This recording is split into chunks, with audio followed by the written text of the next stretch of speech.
Pak Selamat Ginting tadi banyak menjelaskan terkait bagaimana KKB itu dideklarasikan, kemudian peran militer Indonesia, terutama TNI di sana, dan kondisi saat ini kekinian di mana operasi itu dipimpin oleh polisi yang memang juga tugasnya karena istilah definitifnya KKB ya, kriminal. Tapi yang jadi korbannya banyak dari pihak TNI, bahkan mungkin ada beberapa fungsi yang ada di dalam TNI yang tidak bekerja sebagaimana mestinya. Akhirnya banyak sekali korban, bahkan pimpinan-pimpinan di sana pun juga menjadi korbannya. Baik, ini adalah sebuah bentuk kesedihan bagi kita, bagi rakyat Indonesia sebenarnya, bagaimana kita melihat pasukan TNI dan juga kepolisian yang bertugas di sana menjadi garda terdepan. Bahkan mereka mempertaruhkan nyawa di sana. Namun demikian, konflik ini yang sering terjadi dan terus berulang harus diakhiri. Bagaimanapun juga, dua wilayah yang kita sama-sama tahu mendapatkan dana otonomi khusus gratis, biaya yang didapatkan setiap tahunnya, Aceh, Provinsi Aceh dan Provinsi Papua, ini dan Papua Barat. Ini yang menjadi dana abadinya sekarang di Papua dan Papua Barat nih. Kalau Aceh akan berakhir tahun 2027. Dan ini menjadi dana abadi, artinya dananya akan terus mengalir ke sana, namun konfliknya akan kita lihat terus terjadi. Oke, kalau gitu kita coba ke Dr. Rian terlebih dahulu. Dok, kita melihat fakta yang begitu menarik ya, artinya ini sesuatu hal yang terus terjadi nih di bumi Papua, di bumi Cendrawasih. Sebenarnya kalau kita lihat di awal, apakah yang mereka lakukan ini adalah bentuk makar terhadap negara? Karena mereka betul-betul melakukan tindak tanduk seperti halnya separatisme, bahkan mungkin terorisme, mengarah kepada itu, mengarah pada teror pada masyarakat. Dr. Rian melihatnya bagaimana analisisnya? Apakah ini adalah sebuah makar atau sesuatu hal yang masih dikategorikan sebagai bentuk kriminalitas? Mangga, Dr. Rian. Terima kasih. Bismillahirrahmanirrahim. Assalamualaikum warahmatullahi wabarakatuh. Salam hormat untuk para narasumber yang lain dan sahabat-sahabat pemirsa di channel Peradaban Islam. Jadi yang pertama tentu kita sama-sama harus kembali mengungkap ya rasa duka kita untuk saudara-saudara kita ya di Papua ini.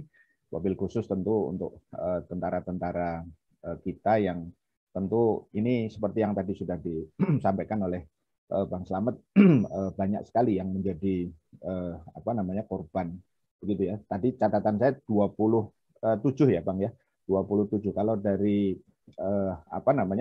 evaluasi yang dilakukan oleh Kapolda Papua ya tahun 2021 kemarin itu data yang ada itu ada 92 kasus ya penembakan, kemudian 44 itu meninggal, ya 15 diantaranya anggota TNI dan Polri. Jadi kalau ini ditambah dengan yang tadi baru ya, yang 3 orang ini, gitu ya, ini saya kira menambah daftar panjang ya dari apa yang kemudian sekarang kita bicarakan dalam konteks konflik di Papua ini, karena sebagaimana juga 18 warga sipil ya itu kemudian meninggal ya, kemudian ada 11 orang, saya mungkin lebih nyaman menyebutnya KKB ini dengan separatis gitu ya, mungkin untuk lebih menegaskan tadi itu. Jadi dari pertanyaan Kang Karta tadi itu, karena memang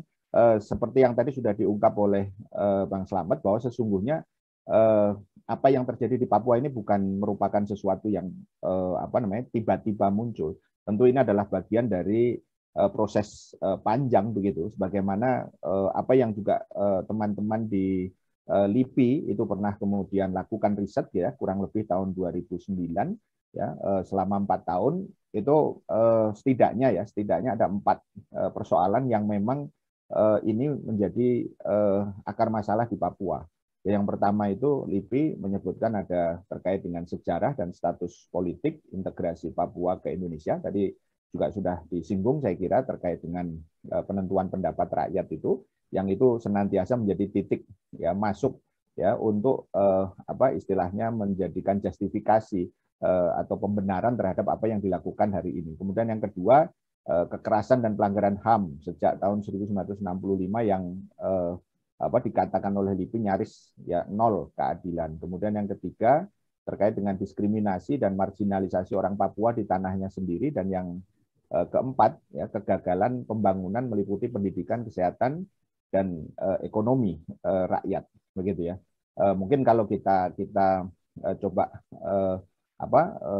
katakanlah sederhanakan tanpa tentu maksud mensimplifikasikan ya, akar masalah ini memang adalah tadi adanya ketidakadilan yang kemudian melahirkan separatisme, eksploitasi, ya rasisme, dan juga tadi keterlibatan asing. Saya kira yang juga tidak bisa kemudian dipisahkan. Artinya apa? Bahwa sudah sangat jelas ya sebenarnya apa yang kemudian terjadi sekarang ini adalah bagian dari apa yang kemudian menjadi separatisme tadi itu, atau upaya untuk memisahkan diri dengan secara sistematis.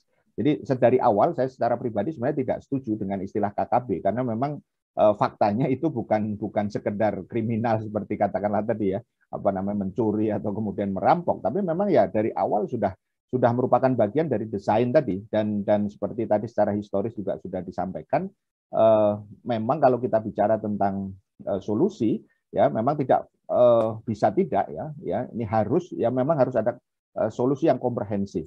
Dan kalau tadi Bang Slamet juga sudah menyebutkan tentang secara internal kita perlu melakukan evaluasi, saya kira ini momen yang tepat gitu ya untuk kemudian melakukan berbagai tadi evaluasi secara menyeluruh. Kalau mungkin tadi dari aspek militer, mungkin lebih dalam konteks kebijakan tadi, karena saya melihat Jakarta juga antara para pengambil keputusan juga kelihatannya banyak perbedaan gitu ya. Mungkin Bang Slamet juga bisa menangkap itu ya antara Pak Mahfud misalnya, kemudian juga dengan beberapa orang yang lain. Dan intinya adalah bahwa menurut saya ini momen yang tepat untuk kita mengakselerasi proses tadi ke depan ya, jangan sampai siapapun korbannya, apalagi ini tentara kita ya, termasuk juga sipil, saya kira polisi, ini mesti kemudian ada sebuah kecepatan ya, dan juga tentu ketepatan begitu ya di dalam konteks melakukan kebijakan ke depan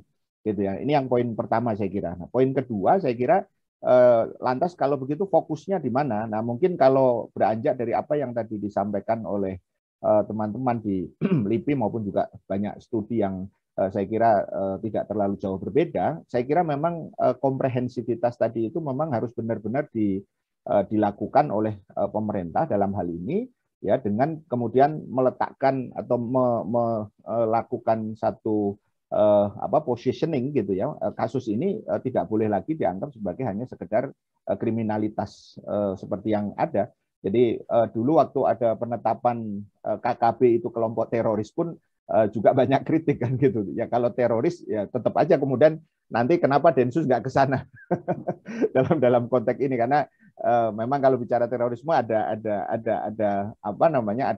menurut saya ada kesan kuat lah ya. Ini kaitannya itu banyak dengan umat Islam gitu ya, seperti sekarang ini masih ramai dibicarakan tentang masalah pemetaan masjid gitu ya.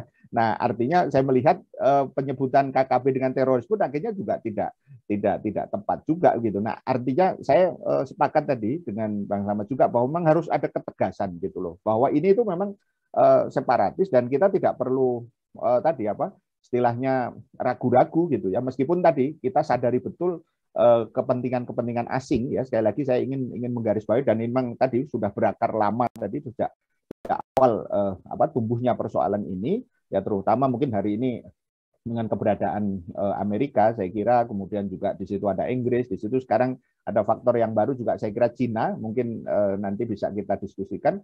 Ini juga menjadi penting untuk misalnya seperti Vanuatu saja berani sekali kan sekarang, negara yang sangat kecil, untuk kemudian mendukung proses melepaskan Papua tadi dari Indonesia. Tentu kan sebagai satu sinyal, tidak mungkin Vanuatu berani melakukan itu kalau tidak ada katakanlah backup yang ada di situ. Jadi artinya apa?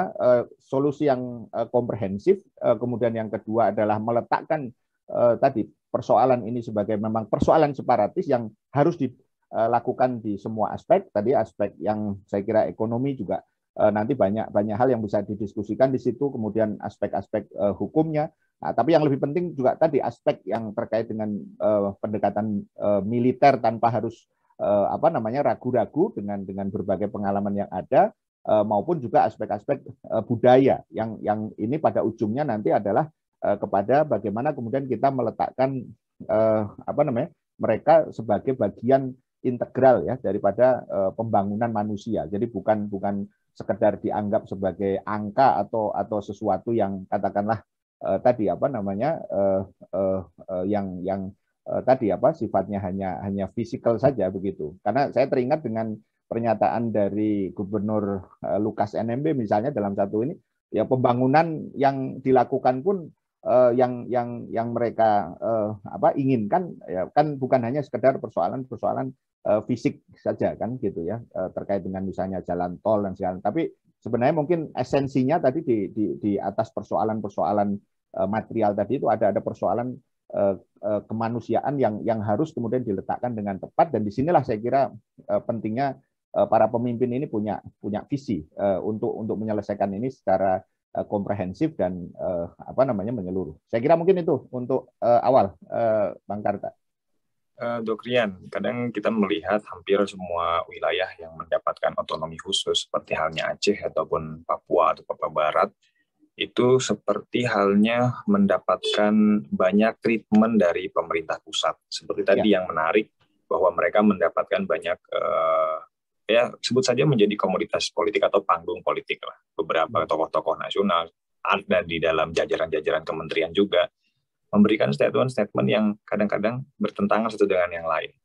Apakah kesatuan visi untuk Papua ini dari pemerintah pusat bias ya, kabur gitu, tidak jelas, sehingga breakdown ke aspek taktis ataupun ke aspek penyelesaian nantinya juga tidak akan mendapatkan titik temunya, Dok Rian. Bagaimana pendapat Dok Rian? Ya, kalau menurut saya itu tercermin dari tadi pilihan mulai dari diksi saja itu kan sebenarnya sudah menunjukkan bahwa ada satu kegamangan begitu ya. Kalau di masa lalu kan kalau orang mengirimkan tentara nanti dianggap melanggar HAM gitu ya. Karena tidak ingin dianggap melanggar HAM, akhirnya kemudian pakai diplomasi kan begitu kan. Sementara sebenarnya kalau tadi kita pahami akar persoalannya bahwa ini adalah bagian dari gerakan separatis, mestinya memang tidak perlu ada keraguan-raguan, tetapi kan tentu bukan berarti kalau dalam bahasa ini itu semaunya sendiri. Artinya apa yang terjadi di Aceh, apa yang kemudian terjadi di berbagai tempat, misalnya termasuk di Timur Timur sebelumnya yang pernah juga saya singgung, itu menunjukkan sebenarnya kita punya kemampuan untuk bisa menyelesaikan masalah ini dengan integratif. Gitu. Artinya apa?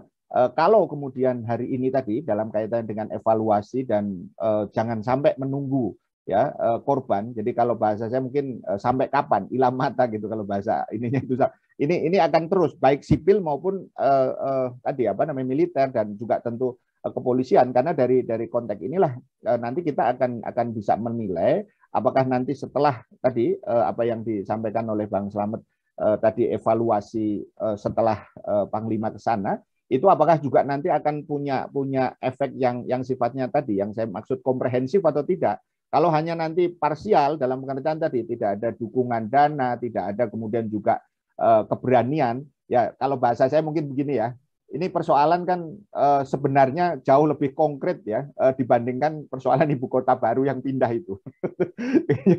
yang maksud saya begini, membutuhkan uang 466 triliun sementara saja itu saja sidangnya sampai hanya 42 hari kurang lebih gitu udah jadi itu. Sebutlah itu sebagai sebuah dokumen politik. Maksud saya begini bahwa sebenarnya kalau kita serius kita insya Allah bisa. Kita tidak pernah kehilangan asa ya, kehilangan harapan begitu ya. Tetapi justru kita mendorong agar para pengambil keputusan tadi itu memperkuat visi tadi. Jadi bukan setengah-setengah, bukan juga kemudian tadi kabur. Nah, saya melihat memang di situ dengan pilihan diksi KKP saja sebenarnya sudah terjadi kekaburan di situ. Belum lagi nanti termasuk terkait dengan pernyataan-pernyataan para pejabat yang terkait ya yang kita sebenarnya kalau secara pribadi saya menyatakan sangat prihatin kalau kemudian mendengar misalnya pernyataannya Pak Mahfud misalnya gitu ya.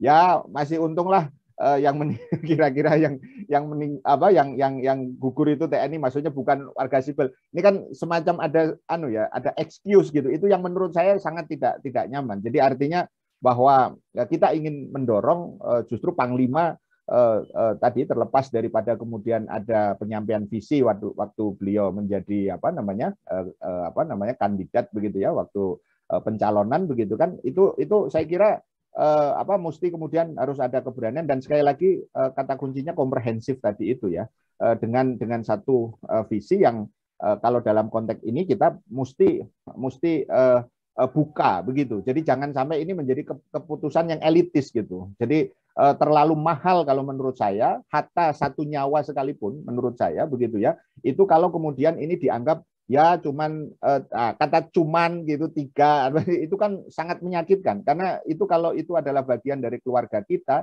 saya kira tidak akan pernah orang akan berbicara itu. Nah, belum tadi aspek atau dimensi internasional ya terkait dengan ini dalam kaitannya dengan situasi regional yang semakin dinamis. Kalau menurut saya ini saatnya kita tadi merumuskan lebih serius lah begitu ya, dan insya Allah kita bisa. Itu saya masih tetap yakin bahwa kita punya kemampuan untuk menyelesaikan ini dengan sebaik-baiknya. Saya kira itu, Kang Karta.